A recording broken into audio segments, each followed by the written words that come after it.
I was not expecting to love Donkey Kong Bonanza as much as I do.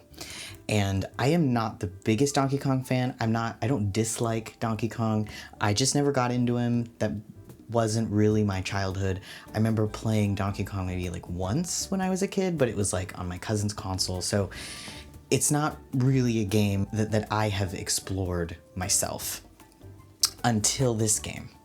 And I gotta say, for someone who has not played Donkey Kong games before, this game has made me fall in love with Donkey Kong.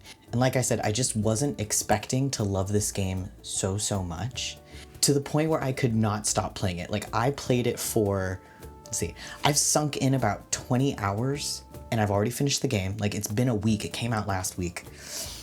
And the fact that I finished it that quickly really says something. And the fact that I'm talking about it on my channel that isn't actually like really about gaming, I think is really important. I haven't loved a game this much since Zelda Breath of the Wild and Tears of the Kingdom, mostly Tears of the Kingdom. I think that's still my favorite game of all time. I didn't expect another game or another game franchise like Donkey Kong to captivate me as much, and I think it's because Nintendo does such a good job at making games. They just really know what is fun. And that really brings me to the thing I like most about this game, is that it's just fun. And I know that saying that is like, well, yeah, a game is fun, but it's different. I think the first reason why it's really fun is that you have complete control and pretty much ultra manipulation of the world itself. Tears of the Kingdom gives you a lot of control as well, and you get to manipulate the world in ways that not a lot of games allow you to do, but this one just takes it to a whole new level. Like, you can destroy anything, you can climb on anything, and yes, you can climb in other games onto things, but there's something about the way Donkey Kong does it, the way that he's fast, he's quick, he's so big, he just impacts the world in a way that makes you feel like you have like mastery over the world, like you are in control of what's going on at all times. And I think that's what makes this game really special, is I haven't really felt that in other games. Like, I was playing Donkey Kong and then I went back and played Horizon Forbidden West for a little bit. I just like started moving around and I was like, oh, like I can't climb over this thing, or like I just didn't feel the same connection to the world that I was in the way that I do in Donkey Kong. It just feels good to play. Like, it's satisfying to break something, it's satisfying to hit the banana, the animations are beautiful, the sounds that it makes when you break things and do things are so sensorily satisfying. Like,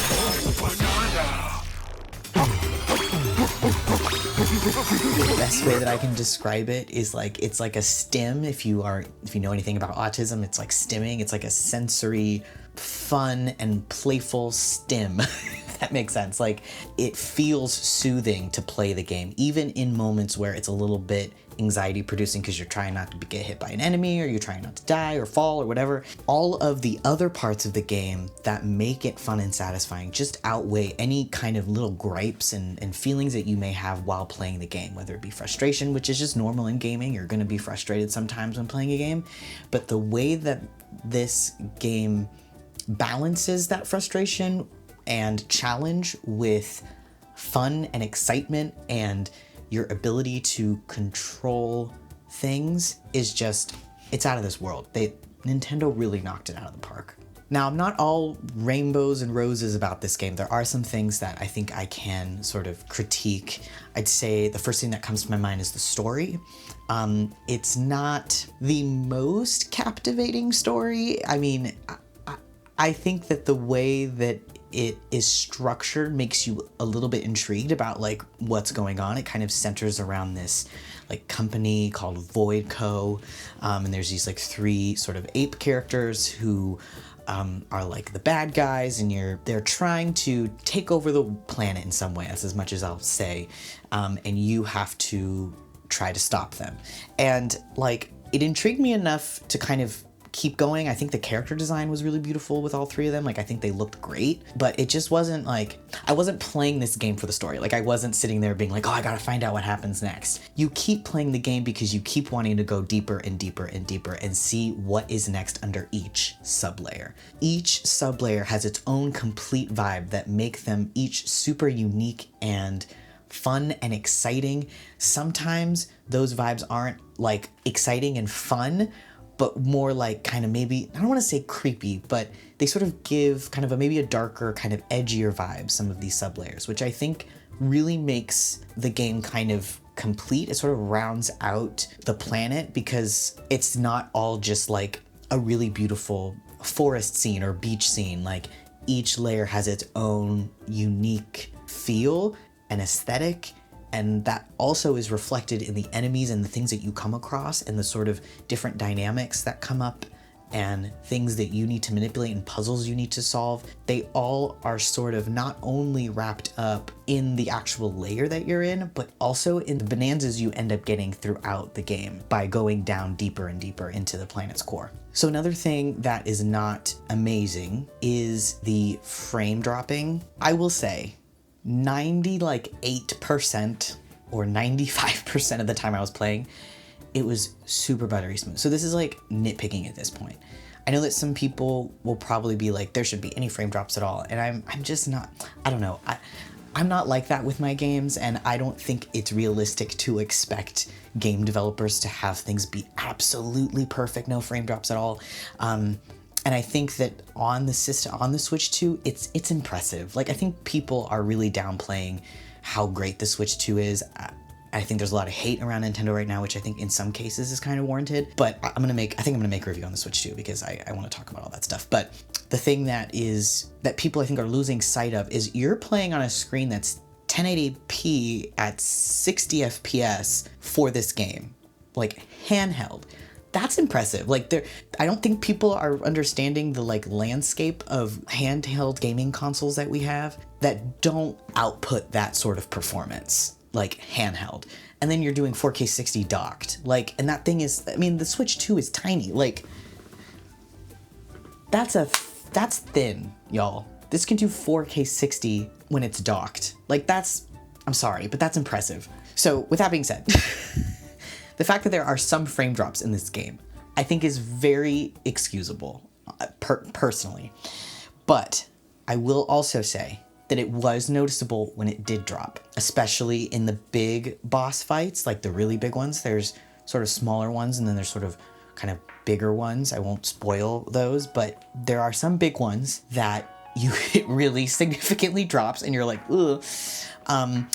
But when it would drop, it would only drop in small spurts. So it wasn't like the entire, boss fight was that frame drop, where that frame drop was happening. It was little moments within the boss fight where like maybe like for a couple seconds or a second, the frames would just like go way down, the frame rate would go way down, but then it would come back to the normal frame rate afterwards and it would be okay. I'm not going to be that guy that talks about frame rates and goes into the deep nitty gritty about what they were at what point in the game and like tell you whether it's 30 or 60 FPS. That's not my channel. You can go to another channel and figure all that stuff out. To go back to how fun this game is, that is why you're playing this game. You're not playing this game because of the story. You may not even be playing it because you like Donkey Kong.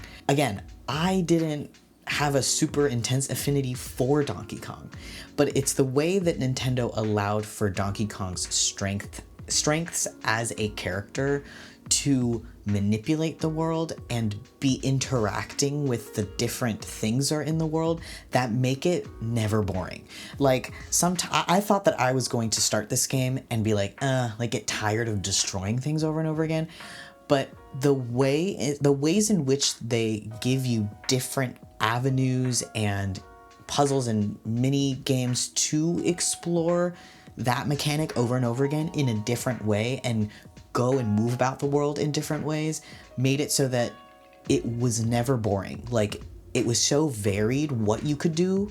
Like, for example, they have these little like battle mini games. You go up to this little like platform and you hit the B to punch downward, and then it takes you down and you get to fight little tiny enemies, and you have to do it within a certain time limit, and there's a certain number of them you have to destroy. And each one is different because there are so many different kinds of enemies in the game too, and they kind of take you through all the different ones as you go lower and lower into the sublayers. And then on top of those sort of like mini battle royales, so to speak, you also have these other levels, these little like triangle portals that you can go into, and it's kind of like a mini platformer like mini game, and some of them are specific to a Bonanza that you have. And then some of them are just, you can use whichever one you want.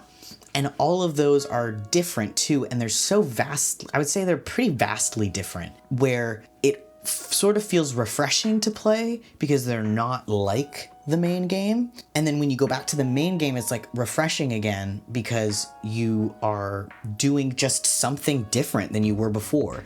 And so it's sort of taking you through all these different ways to play the game, which makes it not as boring. And in addition, they are equally as distracting from sort of the main level that you're on, or the main sub-layer that you're on. It doesn't feel so out of the way that you're like, I have to commit to this right now and it's gonna take some time. Whereas I feel like some side stories and side quests in kind of other games, it could be a lengthy and long process. Whereas with Donkey Kong, it's like, it's so quick the way that you kind of move to it and get it, and then you just move on to the next thing, which is why I think I played through the game so quickly, because I was able to get distracted and do those things, but then I also had the option to not do those things if I wanted to.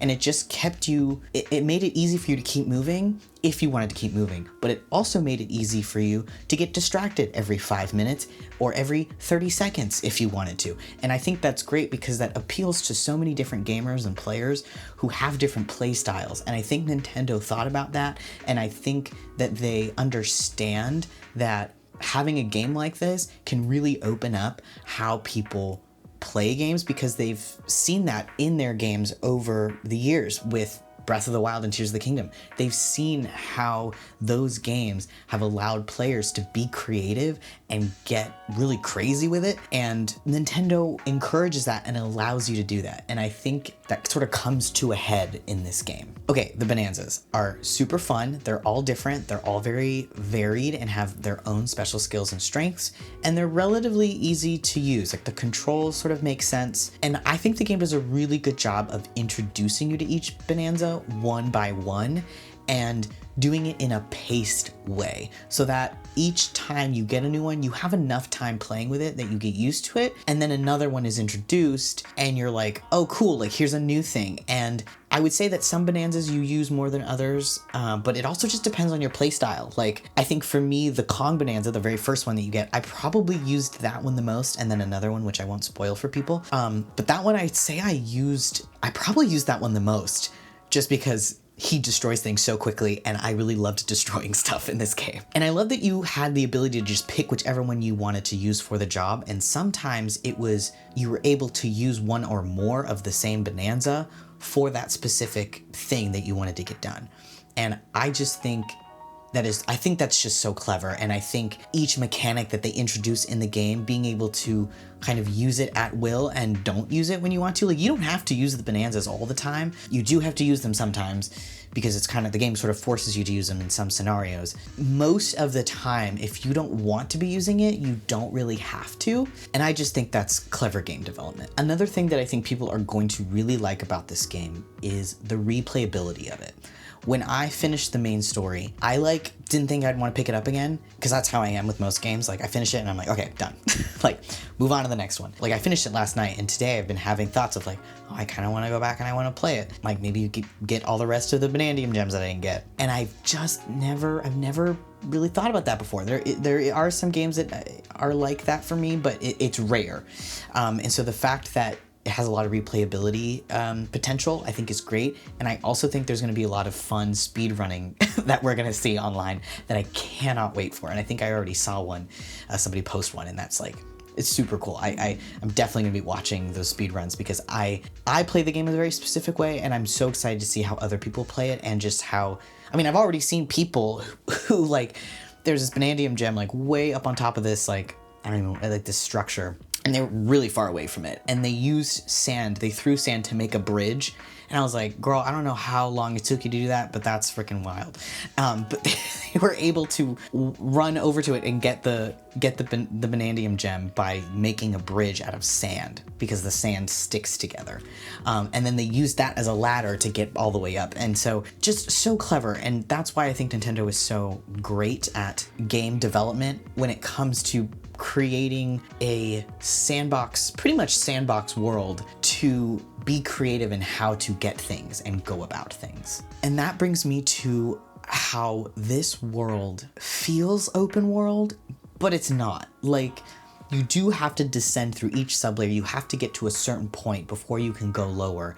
And there is sort of a linear way to move through some of the layers that you're in. Some of them are not. Some of them you can they're a little more open worldy, or at least, semi. But even though it is sort of technically a linear game, it feels open world because of how much control you have, how much you can climb, and sort of the surface area that you can cover in all directions. And I think that the fact that it feels like that means that Nintendo did a really good job of making the game have a certain feel and vibe and openness, even though it's not technically an open world. I realize that I haven't touched on Pauline yet, and that's not because I don't like that she's there. I actually think she adds so much to the game. I thought it was really cool that they introduced her and made it so that Donkey Kong had like a little partner, and she feels like a partner. She doesn't feel like a sidekick, and I think that is really exciting and cool because she is just as equally important to Donkey Kong.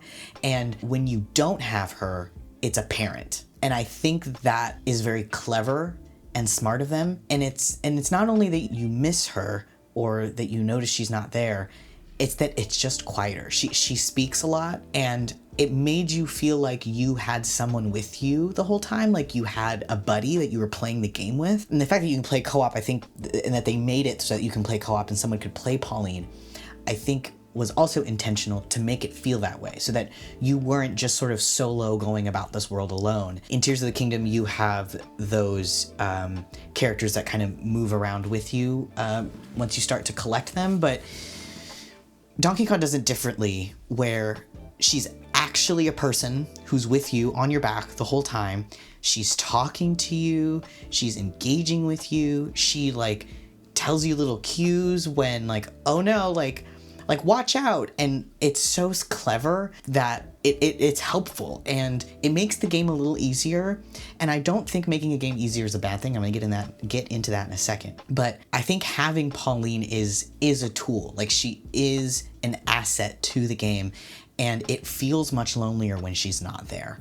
And I really liked that aspect of the game because it just made it felt more comforting, just like having her be there. I know that for some people that will probably have a different opinion. I'm sure some people will probably like that sort of loner style and not really having her be in your ear. I'm sure that might be annoying to some people, but for me personally, it was super fun. And then finally, before I wrap up, the game, I think this is a critique and this is something I like at the same time. So I think for some people it'll be more of a major critique and they won't like it, but the game, I think, is pretty easy. And it's easy for me, and I am not the best at games. Like, I'd say, I'm decent. Like, I'm pretty decent, but I think that for some people, this game will be way too easy and they will get bored. Potentially. I don't know. But I think the fun aspect of it makes it so it's not boring. And I think the sort of easiness to the boss battles too, the boss battles are pretty easy. I do think there is some value in it being easier, because I think that it allows you to not feel limited to the next sublayer. And I've played games where I'll get stuck and I'm just like, I don't want to play this game anymore. and it's too frustrating. Whereas I think this game is trying to, again, make it feel sort of open worldy so that you can keep progressing lower and lower and lower so that you can keep exploring and feeling like the game is an open world, even though it's not. So that's how I think the easiness makes it functional. But I also do think that if you are looking for a challenge, it may not be that challenging, but there are challenging moments, and there are some levels that I was like, I'm so glad I finished that. There were a couple that really stumped me. There are other parts and aspects, like if you're trying to get a Banandium gem, that it's kind of difficult to get to, or it takes some time or thought. And there were some that I was like, I can't be bothered. And I think for those people, it'll feel like a challenge and they'll be excited to do those things. But for me personally, like, I don't know. I liked that I didn't have to do it if I didn't want to, and I could just keep going, and I can go back to it later if I wanted to. So I think that's going to be a polarizing part of the game. If I had to give this game a score, I'd say probably 9.5 out of 10 for me. It's not quite perfect, but I think that it is so incredibly close to perfect that I could give it a 10 out of 10 and not be super unhappy with that. But I think the thing that makes this game even more special is it is by nature a game of destruction. You are destroying things, but in that destruction you find things that level up Donkey Kong. And I think that is kind of a beautiful message, whether you are tuned into it or not. Like, I'm pretty consciously tuned into like kind of larger messages and themes in a game. And I think that they may not have done this on purpose, but the more that you destroy the world, the more things you find. The sorts of things that I look at when I look at games is, what are some psychological themes in this game? And that was one that I found, which is in our own journeys to mental health and self-care, there's a lot of death involved, like ego death. Like, there's a lot of destroying old parts of you to uncover newer and cooler parts and grow. And I think that, if anything, that's my overarching message of the game, other than just like getting like completely sucked into it and having fun in a time where honestly, like, things in the United States right now are not awesome. That's an understatement, an incredible understatement, but this game has given me a fun escape to just completely block out everything and get immersed, and any game that could do that for me is a good game in my book. And if you are interested in this game, just get it.